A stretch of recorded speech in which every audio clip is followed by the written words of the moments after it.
Assalamualaikum warahmatullahi wabarakatuh. Salam sejahtera buat kita semua, sahabat religi dimanapun berada. Selamat datang di Ruang Tamu Kementerian Agama, program yang akan menyajikan bincang-bincang tentang berbagai isu. Dan kita akan menghadirkan para narasumber yang berkompeten dan mengasihkan, serta menginspirasi buat kita semua.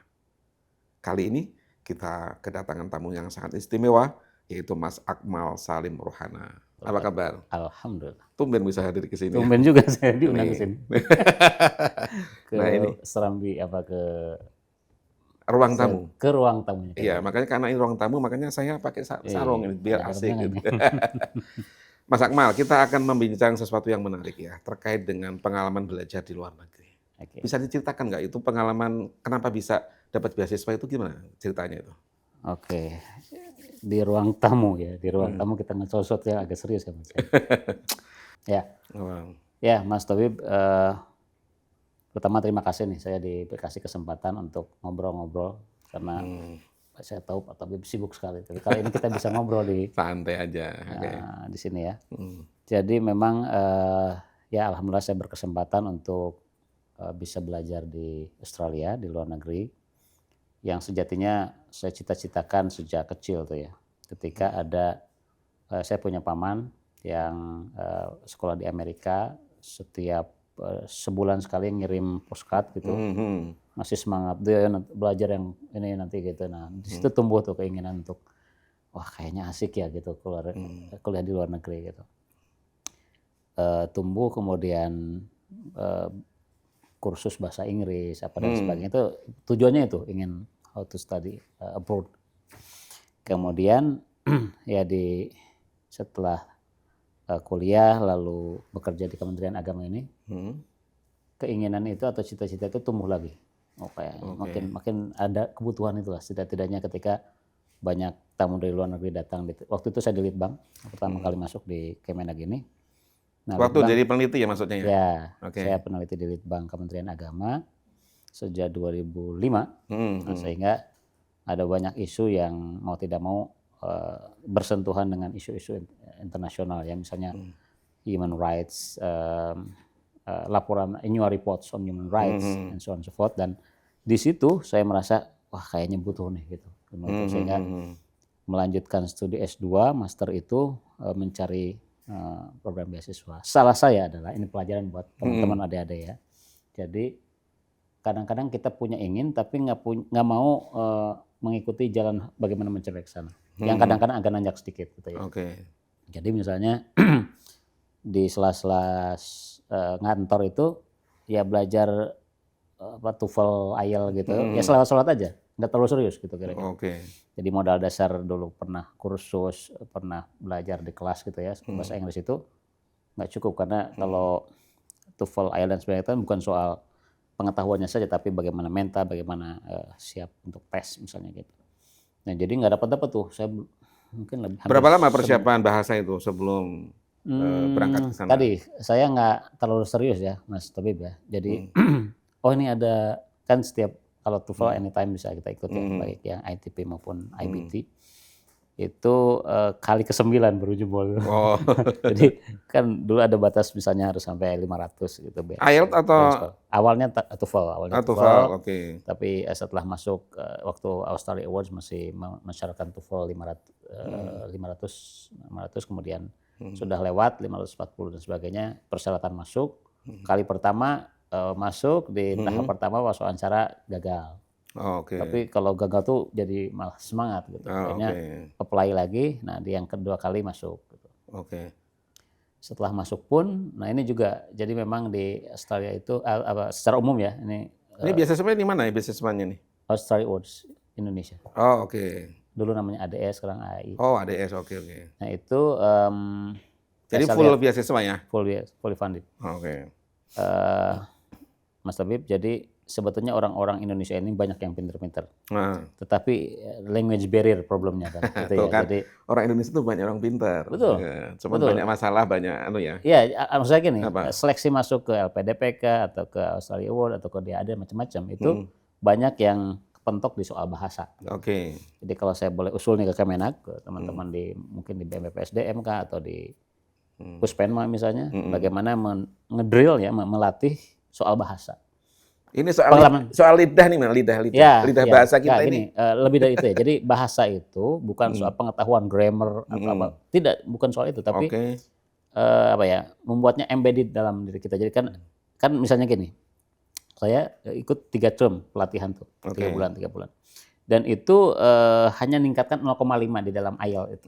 Karena memang tadi, kan kalau entah ya, tapi saya itu misalnya kalau ingin ngomong sesuatu itu bahasa Indonesia lalu dipikir terus grammarnya apa ya, verb 2, verb 3 dan sebagainya gitu. Jadi nggak menyatu, nggak langsung, nggak menjiwai belum masuk. bahasa, ya. Tapi kalau makanya bahasa itu kan bagian dari budaya. Budaya itu nyebur dalam sebuah lingkungan. Makanya di beberapa beasiswa ada yang pokoknya tanpa sering berangkat dulu, nanti di sana baru ada matrikulasi bahasa misalnya gitu.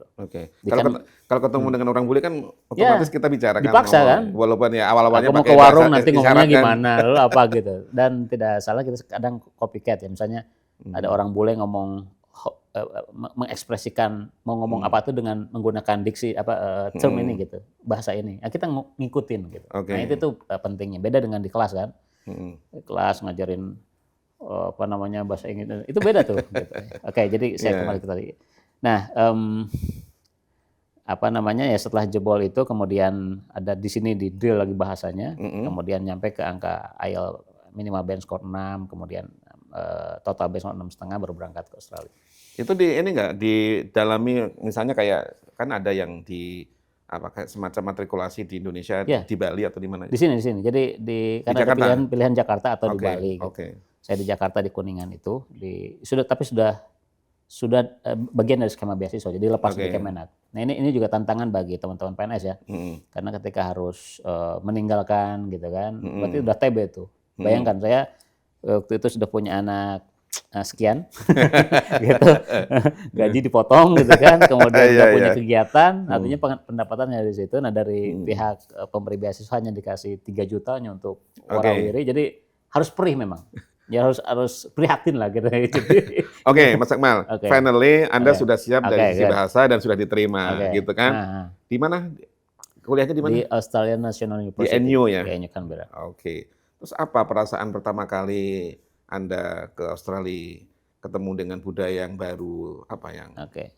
Ya tentu saja kita kan sering ya lihat YouTube maksudnya, atau di banyak teman-teman di Instagram, di bagaimana kehidupannya, dan itu juga dikenalkan. Jadi di pelatihan tadi matrikulasi di sini itu pre-departure training PDT itu selain soal bahasa juga soal budaya. Ada dosen yang ngajarin tentang bahasa, tapi juga budaya Australia. Jadi dikenalkan do's and don'ts gitu ya, apa yang boleh, mana yang nggak boleh, bagaimana cara mengartikulasikan ini dan itu, termasuk budaya. Mereka paham Indonesia tentu saja, Australia down under kita ini paham Indonesia, jadi budaya berkeagamaan di sini gimana itu dikenalkan semua, sehingga mudah-mudahan tidak terjadi cultural shock. Tapi de facto masih ada tuh. Tiba-tiba datang ke sana, misalnya kita menghadapi kondisi-kondisi yang mungkin kita mesti pakai mindset Indonesia ataupun kondisi-kondisi real lapangan yang nggak begitu, misalnya gitu ya. Apalagi kan orang sana juga tidak semuanya Australian, atau ada Australian yang sebelah mana yang mungkin ada kampung dan sebagainya, sehingga ya kita adjust dengan kondisi-kondisi itu. Dan kita belajar dari lapangan. Makanya kalau bagi saya di kelas itu mungkin 40%, tapi lebih banyak di luar kelas. Berinteraksi di luar kelas ya. Jadi belajar bukan hanya di kelas, tapi juga di luar kelas. Bertemu dengan budaya, bertemu dengan interaksi antar orang yang mungkin berbeda negara, berbeda paham. Itu yang lebih bagi saya. Dan saya kira teman-teman lain mungkin sepakat ya. Banyak teman-teman yang pengalaman di luar negeri, selain di kelas, terutama di luar kelas, ataupun di luar kelas itu artinya di kampus ya, bagaimana berkomunikasi dengan teman-teman, dapat ilmu lain di luar yang di textbook itu luas sekali. Iya. Begitu sudah sampai di NU dengan suasana yang baru, ketemu dengan teman-teman bule, apa yang Anda kagumi di sana itu apa? Kagumi ya? Apa? Wah, keren banget ya, gue cocok nih di sini atau gimana ya? Apa yang dikagumi, apa yang paling ini? Ya awalnya kan memang kita merasakan cuaca yang berbeda tentu saja. Di sana ada 4, sini ada 2 gitu. Jadi kali pertama merasakan dingin sekali, dan memang kebetulan Canberra ini titik ibu kota negara yang kalau dingin banget, paling banget, kalau panas juga panas Waktu banget pertama sampai kali gitu. itu datang berapa Dingin, derajat? pas lagi dingin. Itu 0, di bawah 0 malah gitu Di ya. bawah 0 ya? Jadi pakai long john, terus pakai jaket lagi, tapi bangga di situ kan. Foto ke teman-teman di, "Oh, aku udah sampai sini nih." Gitu kira-kira. Oke. Kemudian lihat, memang tidak ada apa namanya salju. Salju ada bagian tertentu di kota itu, tapi suasana dingin, ngobrol aja ada usapnya dan sebagainya gitu ya. Nah, proses apa ya, penyesuaian lah ya, penyesuaian dengan kondisi yang adjust dengan kondisi lingkungan, di sisi lain pembelajaran. Jujur li, meskipun udah kursus, udah apa, jujur li ya, sorry. Honestly atau jujur li? Honestly. Itu di kelas itu mungkin 50% saya nggak paham apa yang dosen sampaikan. Oh, Kira-kira oke. gitu ya. Jadi Masih masih meraba-raba ya?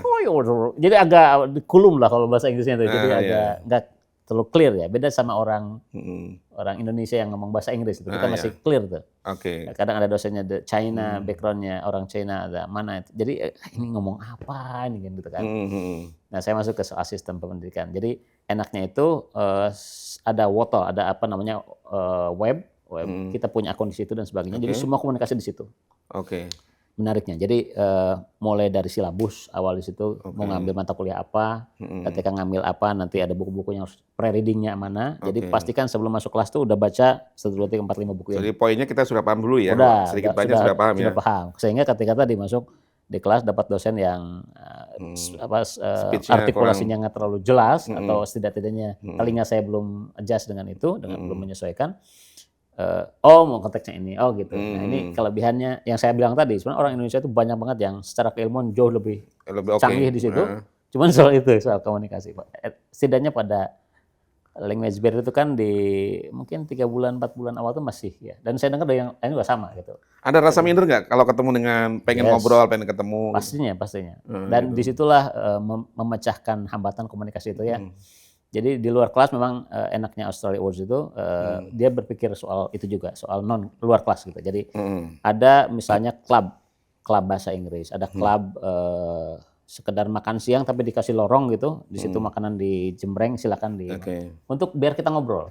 Karena di situ juga multi negara, jadi ada orang Eropanya, ada dari macam-macam lah gitu. Meja makan Amerika, yang China, itu ya, yang lebar itu ya, yang panjang itu, jadi kita bisa berinteraksi ya, jadi nggak selain masing-masing. ada forum, ada banyak tempat barbekyuan gitu ya, kita free gitu, kita cuman pencet, dan itu untuk agar kita sosialisasi untuk memecahkan kendala-kendala seperti tadi, karena itu akan sangat mendorong suasana pembelajaran kan. Jadi di kelas itu, nah ini selain yang sifatnya lecturer gitu, yang lecturing, yang banyak juga yang kerja kelompok. Kerja kelompok ataupun, jadi tadi pertama ada silabus dan semuanya di web based gitu ya. Kemudian kita pre-reading, masuk ke kelas lecturing, ini beberapa sesi.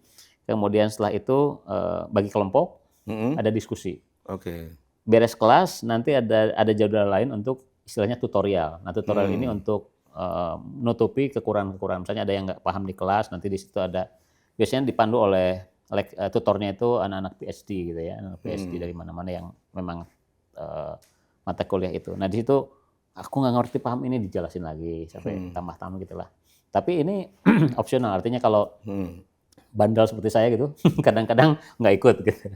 Sambil minum, Mas? Siap. Oke, biar kita santai gitu ngobrolnya ya. Kadang-kadang ini saya di semester pertama itu masih sangat semangat untuk fully belajar gitu ya. Kebetulan saya tinggal di Lyneham, daerah yang di flat atau di mana tinggalnya tuh? Saya di Canberra itu kan ada, jadi semakin dekat dengan kampus tentu saja makin mahal ya bayaran 2 mingguannya itu. Itu waktu sendiri ya? Masih sendiri. Oh, sendiri. Masih sendiri. Di 6 bulan pertama itu ada asrama gitu. Tidak semua bisa, tapi apply dan dapat gitu. Di situ mix semua berbagai negara. Jalan kaki saja ke kampus atau pakai sepeda gitu ya. Nah, di sini kesempatan untuk, ya itu lagi semangatnya. Lagi semangatnya, tapi persis di awal-awal belajar itu kan tadi itu. Bernays barrier, lawan lagi pembelajaran yang rasa-rasanya menekan gitu. Apa yang Itu yang tandanya. Jadi gini, masuk kelas ada beberapa rencana pertemuan misalnya 8 gitu ya. Kemudian nanti ada di pertengahan itu bikin 5.000 kata paper ya. Jadi tidak terlalu banyak tapi concise, padat gitu. Yang pasti padat, berisi, dan si dosen ini paham kalau ini berpanjang-panjang kalam tuh ketahuan. Gitu. Jadi dibikin template-nya. Dan di awal-awal itu kita ada kelas semacam matrikulasi lagi. Jadi terutama ngajarin ya research ya, cara berpikir logis, lalu template paper gitu, mulai dari introduction, metodologi, lalu apa dan sebagainya. Jadi ajarin cara menulis yang benar gitu, sampai dikasih kalimat-kalimat pilihan, lalu C1, C2, ada pilihan-pilihan diksi gitu misalnya. Kalau try, attempt tuh beda tuh rasa bahasanya. Nah, hal kayak gitu itu di awal. Sehingga harapannya nanti ketika bikin paper di kelas itu sudah menggunakan template ya, quote and quote, yang relatively bagus. Bahkan ada beberapa dosen yang dari Cina ya, yang ketat banget itu. Jadi harus 4D. Pertama jelaskan, lalu apa bedanya dengan konsep ini, itu untuk distinct gitu ya. Kemudian ada description. Jadi ya kalau kita kayak apa ya, dalam bahasa Arab itu sambil mutakamil, atau jadi intinya melingkupi tapi bisa clear dengan yang lainnya, lalu kasih contoh. Nah, kalau satu konsep bisa dijelaskan, lalu di distinct dengan yang lain, lalu bisa dieksplor lebih jauh dan bisa kasih contohnya, clear, jadi dia paham gitu. Nah, segitunya gitu ya. Itu yang menjadi keunggulan akademik mereka ya. Saya kira artinya pemahaman tuntas di kelas yang dikawal langsung oleh seorang dosen. Itu yang mungkin barangkali karena kemudian ketika kita tahu ya asal permukaan ketahuan, dia ini nggak ketahuan, eksplornya itu kurang gitu kira-kira ya. Apalagi ketika misalnya ya di Enyo ini kan agak kuat soal ekonominya juga, jadi beda tekanan ya, beda dengan kebanyakan di Eropa tertentu kan agak ngiri tuh, agak isu-isu begini. Tapi kalau Australia, agak politis sedikit. Tapi kira-kira gitulah, ada tekanan. Satu kelas itu ada berapa orang? Ada berapa mahasiswa? Nah ini juga menarik ya. Jadi di pertemuan pertama biasanya agak banyak, Mas. Jadi banyak karena banyak kayak kuliah umum gitu ya. Kuliah umum, dan ternyata banyak mahasiswa Australia, orang Australia yang karena tadi ada sistem pendidikan sistem online tadi. Jadi setiap kuliah itu direcord. Jadi selesai kelas itu sudah otomatis si kelas tuh ngerekord gitu ya. Selesai kelas, rekamannya tuh akan ada di Wotol istilahnya di web itu. Sehingga banyak teman-teman Australia itu yang penting aku datang di PES pertama gitu ya, di kuliah umum pertama, tahu apa saja silabusnya apa dan sebagainya. Terus di pertemuan 2-3 nggak ada. Gitu karena ya? Ternyata misalnya TA parlemen itu kan kita kan dekat dengan parlemen Australia gitu ya. Jadi banyak yang tenaga ahli, banyak yang politisi juga, banyak yang mungkin punya kerja dan sebagainya. Yang melanjutkan kuliah maksudnya. Jadi yang sering kali di kelas ya orang internasional, orang Indonesia, orang Cina, orang Jepang, macam-macam gitu ya. Nah itu yang kemudian suasana diskusi apa dan sebagainya kadang-kadang menariknya karena perspektif yang beragam kan. Mas Akmal, ini Anda belajar apa di sana itu? Ya, Islamic Studies atau apa? Apa? Menarik sih. Jadi ketika mau nembus Australia itu kan saya sedang di Litbang. Waktu di Litbang itu di hubungan antar agama, urusan interfaith, dialog, urusan kelompok-kelompok agama dan sebagainya. Jadi sementara Litbang itu kan how to make policy gitu. Jadi menyiapkan bahan kebijakan untuk pimpinan atau para pengambil kebijakan di Banteng sini di Kemenak. Sehingga yang agak relevan dan saya merasa kebutuhan itu nyata adalah public policy. Jadi saya di Crawford School of Public Policy di fakultasnya itu. Dan itu fakultas yang relatif banyak orang Indonesianya. Walaupun kebanyakan di ekonomi ya dari Kemenke, Kemenlu dan sebagainya, Kemenak the one and only. Jadi perspektif disesuaikan lah. Sendiri saya kira yang jujurly atau honestly. Anda banyak mendapatkan sesuatu pada saat kuliah di sana, pada saat Anda kembali ke Indonesia? Sure, pastinya. Apa Jadi, ya, yang membedakan, yang membuat Anda, "Wah, oke. Jadi saya nggak salah nih saya kuliah di sana," gitu? dengan teman-teman sesama ya, Hmm, terutama teman-teman Kemlu, teman-teman hmm, Kemenke, kemudian ada yang kampus banyak sekali. hmm, Sampai pada kesimpulan ini kalau ngobrol-ngobrol di luar nih ya, hmm, hmm, kita ini udah di sini belajar teorinya, kita ini belajar hmm. praktek-praktek baik di negara-negara, tapi tidak implemented di Indonesia. Oh, oke. Karena karena kondisi misalnya sorry saya Hmm. untuk bilang misalnya di sini politik lebih menentukan apa-apanya, misalnya gitu. Oh, oke. Jadi ilmu ilmu idealis bagaimana how to make policy making itu, Hmm, ya kan banyak research based policy making. oke. Kita paham semua nih bagaimana cara bikin policy yang baik, yang apa dan Hmm, sebagainya, pertimbangan ini. Itu bisa kita lakukan, tetapi hmm, ketika sudah disodorkan ke meja policy makers, kadang-kadang lepas dan sebagainya. hmm, Itu juga sebetulnya terjadi di negara-negara lain ya. Saya cerita dengan kawan-kawan hmm, mahasiswa yang dari negara lain. hmm, Idealitas itu ya yang diikhtiarkan lah, tetap kita hmm, upayakan. Sehingga kalau tadi pertanyaannya begitu, tentu saja banyak hal yang hmm, kami pelajari dan shifting our paradigm hmm, sebelum dan hmm. setelahnya itu Ah, setidaknya membuka cakrawala. Jadi iya. secara umum ya, yang bikin sorry ya teman-teman yang kuliah di luar negeri itu seperti lebih pede karena itu, karena dia Oke. dibukakan itu, paham gitu. Lebih pede berarti Lebih ya? pede, termasuk Luar termasuk kita biasa. juga memahami Hmm, kalau dulu sebelumnya itu perspektif kita mungkin mayoriti terhadap orang lain hmm, itu sekarang akan lebih menghormati. Kenapa misalnya hmm, soal tadi karena saya bicara interfaith, dialog hmm, macam-macam.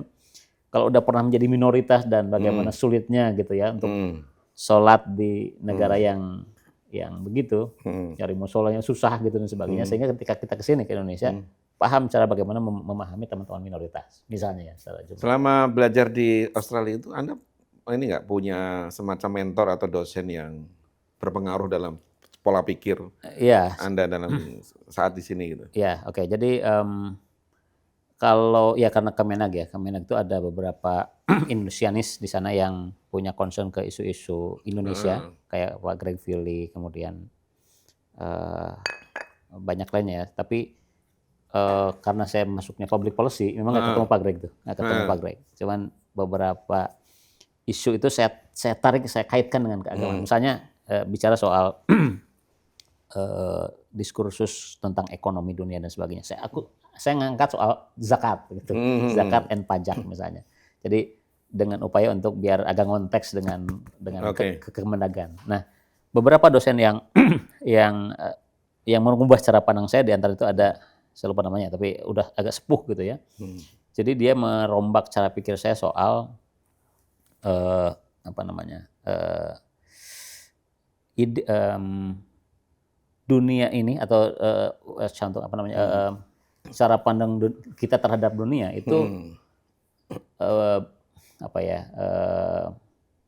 tidak tidak tunggal gitu, satu tidak mhm, tunggal. mhm. Jadi banyak perspektif dan semuanya itu, punya tempatnya, kira-kira gitu. Punya Oke, tempatnya, punya waktunya. Sehingga ketika nih kita sekarang menghadapi perbedaan-perbedaan cara pandang, apa dan mhm, sebagainya, kita akan lebih wise oke, bagaimana menyikapi, oh ya memang memang kenapa dia cara mhm, pandangnya A, tarikan ke atasnya, oh karena oke. begini begitu gitu ya. Termasuk kondisi Oke, politik, sekarang kondisi pertanyaan sosial. gini, Hmm, pengalaman pribadi. hmm. Anda di sana berapa lama? Saya 2 tahun saja, 2 tahun. Master. Bawa keluarga nggak? Bawa dong. Jadi, Oh, bawa. jadi ini juga yang tadi saya cerita. Jadi Heeh. di semester pertama tuh fokus studi. Oke, Ternyata studi. nilai itu jeblok terus mas. Oh, oke. Jadi mungkin soal tadi kendala bahasa, Heeh. mengartikulasikan apa yang ada di kepala itu susah, ataupun Mhm. Mhm. ya tadi 5.000 kata atau betul sulit. Kalau begitu, Mhm. sementara teman-teman lain sambil kuliah sambil bekerja. Oh, Nah, oke. jadi ini ternyata salah satu keunggulan di Australia itu adalah Mhm. earning, beside learning, Mhm. learning and earning gitu. Oh, learning and earning, Oke, mendapatkan sesuatu ya? iya jadi earning money lah, earning Earning dollar ya money kan, ya. jadi bayangkan sehari bisa sorry ya nyebut angka nih ya. Nggak apa-apa, nggak Kalau apa-apa. 1 juta per hari kan menarik tuh Mas, 1 juta per hari? per malam, per hari lah. Per hari? Cuman karena master kan dibatasi 20 jam per week gitu ya, per minggu Mhm. hanya boleh kerja 20 jam. Mhm, mhm. Ya bisa dihitung lah. Jadi ya menarik. Mhm. Akhirnya ya itu tadi di semester kedua, Mhm. semester satu ketika akhir-akhir itu saya Mhm. mulai bekerja, jual koran. Oh, Nggak oke. kebayang kan? Pakai mobil lempar-lempar koran ke rumah gitu. Terus di Itu itu belum sama keluarga ya? Belum. Oh, belum. Jadi Oke. ada masa libur, masa ini Masa saya. libur. Oke. Dan ternyata dari situ dan ngobrol dengan yang lain, mau pada datang keluarganya, Oke. istri anaknya gitu. Aku tertarik kan, akhirnya. Tapi punya duit dari mana? Ternyata dari pekerja itu kencang juga itu. Akhirnya, Jadi satu hari dapat 1.000. oh sudah jangan. Makanya cukup lah gitu bagi Oh, saya. cukup ya, Cukup, alhamdulillah. apalagi itu yang masuk ke rekening. Jadi bayangkan di sana kan per 2 minggu gajian itu, apa namanya masuk bukan bulanan, bi-weekly gitu, 2 minggu beasiswa masuk. Oke. Beasiswa masuk. Nah di minggu kosongnya itu dari pekerjaan, jadi Oh, pekerjaan oke, masuk. pekerjaan. Jadi mungkin kenal ada ICMI namanya ya, Ikatan Cleaner Masyarakat Indonesia. Itu. Coba tanya deh beberapa, Iya, ini pasti gitu ya. pada Oh, di ICMI gitu ya. itu. Jadi ya mulai dari Ini gajiannya weekly atau everyday? bi-weekly tadi. Oh, di weekly. Jadi bi-weekly, jadi minggu ini dari kerjaan, minggu depan dari beasiswa, gitu aja terus. Oh, gitu ya. Jadi karena memang dari beasiswa tuh cukup ya. Cukup tuh artinya karena bayar rumahan mahal. Jadi saya kan karena dekat dengan kampus, saya sewa rumah. Maksudnya biar anak-anak juga ke sekolah jalan kaki dan sebagainya. Beda dengan teman-teman yang agak jauh. Agak jauh memang lebih murah, cuman harus diantar, harus apa gitu kan. Mas Akmal, kalau di Australia itu kan kalau saya lihat ya, saya pernah ke Canberra juga kan. Di sana kan nggak seperti di kita kan. Di sini kita kan banyak warung, ada Indomie, ada tukang pulsa. Iya. Nah, di sana kan nyari-nyari susah. Itu gimana tuh cara mensiasatinya itu? Justru itu juga kelebihannya. Jadi saya ketika hidup sendiri gitu ya, kan jajan tuh akhirnya, jajan ke ada Canberra Center, ada ya tentu tidak ada kaki lima, jadi di resto dan sebagainya. Lumayan tuh. Oke. Nah, ya sekali jajan tuh ya berapa $, cukup mahal. Tapi ketika bawa istri pintar masak kan, bisa masak lah. Selain tes Indonesia. Dan hari Minggu sore itu ada pasar yang jual potong harga aja. Misalnya harga $10. Indonesian food? Nggak? No. Umum, tapi misalnya sayuran yang tadinya $10, tapi di hari Minggu itu cuma $2. Oh, oke. Sebelum dibuang tuh dijual gitu kan. Oh, gitu Karena ya? saya, ya memang ketentuannya ketat ya. Jadi soal roti-roti yang pada jam 4 tuh masih harga $8 misalnya gitu. Nanti jam 5 itu harus dibuang. Tong sampah besar dibuang. Oh. Karena itu kewajiban sana untuk memastikan higienitas dan tidak expired dan sebagainya. Jadi, nah itu dimanfaatkan teman-teman Indonesia yang untuk ya tadi ada harga miring, kemudian dia beli, terus dia masak. Jadi itu jauh lebih hemat. Satu, yang kedua bahkan istri saya tuh suka masak gitu ya. Jadi banyak teman-teman lain pesen, pre-order gitu. Okay. Jadi misalnya ladang ada bisnis lagi. Iya, ada sampai ada yang ulang tahun mau bikin nasi kuning. Itu bikin tuh nasi kuning yang kerucut gitu kan. Dijual. Cuman kalau di Australia nggak laku ya kalau kita jual jimat ya. Kayaknya kan cuman bakso kecil tuh 100.000 lah kalau dirupiahkan. Jadi, nah itu yang saya ingin tarik ke depan tadi. Jadi kita tuh belajar ketika di luar negeri itu dari kelas dan luar kelas. Dan saya merasa luar kelas tuh lebih luas. Misalnya, pun ketika saya tadi kerja ya, saya kerja di Microsoft, bukan sebagai apa, sebagai cleaner. Bertanggung jawab untuk membersihkan 2 lantai kantor Microsoft. Oke. Nah, itu di jam berapa itu? Tengah malam. Jadi tengah malam. Jam 9 sampai jam 12. Jam 12 sampai 12. Jadi saya selesai kelas siang sore, kemudian kadang ngerjain apa dulu di perpus atau apa atau di ngurusin. Jadi tidurnya jam berapa itu? Anak-anak. Nah, kemudian jam 9 ketika anak-anak tidur, saya harus berangkat kerja sampai jam 11 jam 12. Apa namanya itu tadi di dalam pekerjaan pun kita belajar. Kadang-kadang ketemu dengan pegawai-pegawai yang masih tersisa gitu kan. Bisa diskusi, bisa komunikasi. Dan itu datang dari berbagai negara ya. Terus dari kantornya itu sendiri settingan seperti ini nih, itu kita belajar juga kan. Bagaimana yang jadi intinya belajar di luar negeri itu asik ya. Asik. Punya pengalaman baru, punya kawan baru, jaringan baru. Ya, jangan lupa ya. itu. Nah sekarang Mas Akmal, apa pesan-pesan kepada teman-teman Gen Z di sana itu untuk mendapatkan beasiswa seperti apa lalu kemudian? Saya mungkin agak teknis sedikit ya. Jadi pertama teman-teman yang ya teman-teman semua lah sekira ya. Atau saya lari ke diri saya dulu. Saya merasa perubahan itu terjadi di situ. Jadi pasca itu merasa sudah ya agak berbeda lah dengan ini. Cara pandang, kemudian pertemanan yang lebih luas, termasuk rasa-rasanya treatment orang terhadap kita. Gitu ya. Mungkin walaupun sekarang udah semakin banyak ya. Saya dengar di kementerian kita ini, Kalau dulu kan orang lulusan luar negeri pasti dianukan ya, Iya. ada spesial sedikit gitu ya. Walaupun sekarang kan karena sekian banyak ya, banyak juga yang biasa-biasa saja kira-kira gitu. Iya, iya. Termasuk saya barangkali biasa saja. Nah, tapi kemudian banyak yang menonjol atau menjadi leader, ya menjadi seseorang lah gitu yang tentu saja itu karena tadi. Jadi hemat saya nih, pertama harus tanamkan dulu dalam benak kita, dalam hati kita, aku pengen gitu ya, pengen merubah Oke. nasib kehidupan kita. Yang kedua, ngumpul sama orang-orang yang punya itu. Karena ternyata tadi saya agak cukup lama karena terus-menerus itu ikut dalam siklus perkantoran. Nah, Perencanaan, lalu turun ke lapangan, lalu laporan terus gitu. Itu nggak ada hasil. Tapi ketika saya ikut tes IELTS misalnya, ketemu sama ngobrol kan sama teman-teman. Oke. Saling komunikasi kan. Dapat berapa? Kok masih kurang nih gua. Lagi. Jadi ada teman yang untuk saling menyemangati gitu. Oke. Termasuk waktu di Bimas, saya sebelumnya di Bimas Islam, saya sengaja bikin klub BICO ya, Bimas Islam English Corner. Jadi Oke. setiap minggu sekali di corner apa di Ya, di bahasa pojok. di Bimas itu ngobrol bahasa Inggris. Oh, in English. Saya misalnya beli pizza terus sambil santai di situ, Oke. istirahat siang sih, sambil ngomong bahasa Inggris. Keren juga ya Bimas Islam ya, makanannya pizza ya. biar kan beda katanya. Enggak, kali waktu ya gorengan apapun lah gitu ya. Tapi intinya untuk ada tadi ketemu sama orang-orang yang punya concern yang sama. Kan itu penting untuk saling menyemangati atau bikin grup gitu ya. Ini ada info beasiswa ini nih atau ada apa namanya life hack ini dan itu yang how to menembus ini. Nah dari situ Mas itu kemudian harus menyediakan diri untuk mau belajar. Itu pelajaran saya. Saya agak lama untuk dapat jebol karena nggak pernah serius. Dan peluang itu sangat banyak kan untuk mendapatkan beasiswa dari mana-mana kan. Nah sebetulnya gini, saya belum lama kan ngikut Pak Menteri untuk membongkar LPDP misalnya. LPDP ternyata banyak banget peluang yang tidak termanfaatkan. Oke. Jadi anggaran semakin terus banyak LPDP itu, tapi peminat ataupun yang jebol, yang lolos itu hanya sedikit sekali. Iya. Sebetulnya kalau LPDP misalnya, LPDP penganak termasuk, itu bukan persaingan ke samping, tapi ke dalam. Oh, ke dalam. Sepanjang kamu mampu, kamu pasti dapat. Oh, oke. Berbeda dengan tadi Australia One itu yang kuotanya 300 per tahun misalnya. Ke samping kan.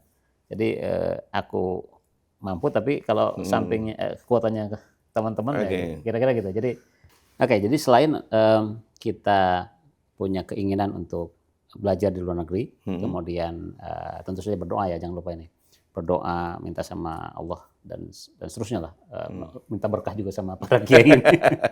Penting itu, penting. Ya, juga tidak lelah untuk mengupayakan berikhtiar, berupaya. Jadi misalnya berteman dengan teman-teman yang punya visi yang sama. Jadi ada tuh scholarship hunters, itu ada grupnya tuh, ada Kobe, ada macam-macam lah gitu. Termasuk mentor-mentor. Ini penting ya. Jadi kalau ada mentor, kalau ada orang yang bisa kita tanya anytime, kemudian Mas ini cara bikin apa namanya CV-nya seperti apa, cara bikin itu sangat penting gitu. Termasuk buku-buku, ada misalnya Made Andi Arsana dan sebagainya yang memandu betul, itu sangat penting gitu ya, memberikan. Nah yang berikutnya jangan berhenti belajar, betul tadi. Jadi misalnya memang kita nih orang kantoran ya, sibuk dengan ini dan itu, tetapi pasti ada 1 jam lah atau setengah jam lah untuk mengupgrade kemampuan kita. Jadi misalnya belajar ngomong bahasa Inggris, nulis bahasa Inggris, lama-lama kan ada jangan masang status mulu lah ya. Bahkan even status ya, even status misalnya nggak apa-apa juga statusnya berbahasa Inggris. Status in English. Dia bukan kemeringis, bukan, tapi sebetulnya sedang belajar dan kadang-kadang yang seperti itu nempel tuh. Ada ini. Nah kemudian yang hal teknis berikut, peluang beasiswa itu ya saya dulu yang merasakan kayaknya cuman AS sama LPDP kayaknya. Padahal banyak banget, luas banget. Bahkan kemarin direktur DAAD misalnya datang ke Pak Menteri untuk ini udah jarang orang Indonesia ke Belanda. Ayo please datang lagi.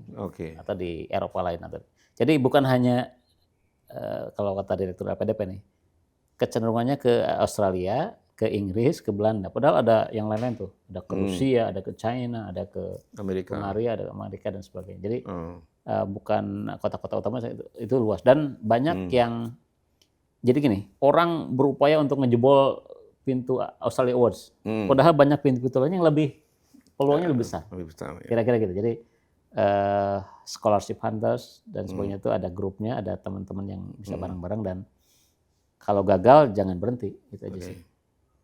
Oke. Tetap semangat. Tetap semangat. Coba. Dan kalau teman-teman Kemenak mungkin bagus juga kita inisiasi apa tadi itu semacam perhimpunan English Corner atau apapun yang punya English Corner yang punya kemampuan bahasa kita budayakan untuk meningkatkan tidak hanya kemampuan English, berbahasa. mungkin Arabic juga ada. Arabic apa, ya. bahasa, Minimal kalau ketemu dengan tamu itu nggak keringet dingin ya, ketemu ya. dengan Oh ya, luar. talikannya ke kemanfaatan ke saat ini ya. Jadi jujur nih, honestly ketika misalnya kenapa pimpinan suka ngajak atau apa? Karena itu salah satunya Karena kemampuan untuk komunikasi, berbahasa, gitu. kemudian jaringan, ada teman di mana dan sebagainya. Saya kira itu bagian dari manfaat jangka panjang, menengah panjang yang kita rasakan. Oke, sangat menarik ya dari apa yang Prihatin diceritakan oleh Pak Mas Akmal ya. Jadi sahabat religi, tadi kita sudah mendengar banyak ya apa yang diceritakan oleh beliau bahwa sebenarnya banyak kesempatan untuk kita mencapai pada tingkat cita-cita yang sangat tinggi, kuliah atau belajar di luar negeri yang sangat menantang, dan ternyata banyak juga lembaga-lembaga yang filantropi yang menyediakan beasiswa untuk khususnya juga teman-teman sahabat religi PNS atau ASN. Jadi terbuka. Kayak Mas Akmal ini, beliau seorang ASN juga dapat beasiswa dari Australia dan juga bisa menyelesaikan dan kembali lagi dan sekarang menjadi sekretaris Menteri Agama. Keren kan? Kemana-mana beliau bersama dengan beliau dan bersama dengan Menteri Agama, dan saya kira ini pelajaran yang cukup bagus dan jangan pernah untuk berhenti bermimpi untuk mendapatkan kesempatan terbaik dalam kehidupan kita. Saya kira makasih ya Mas. Siap. Kesempatan ngobrol kita di ruang tamu Kemenak. Iya, ruang tamu yang mudah-mudahan nanti kita lain kesempatan kita bisa ngobrol lain dengan tema yang berbeda. Siap, insyaallah. Terima kasih sahabat religi, kita akhiri pertemuan di ruang tamu Kemenak ini. Mudah-mudahan semua kita ngambil manfaat. Terima kasih. Wallahul muwaffiq ila aqwamit thoriq. Assalamualaikum warahmatullahi wabarakatuh. Salam.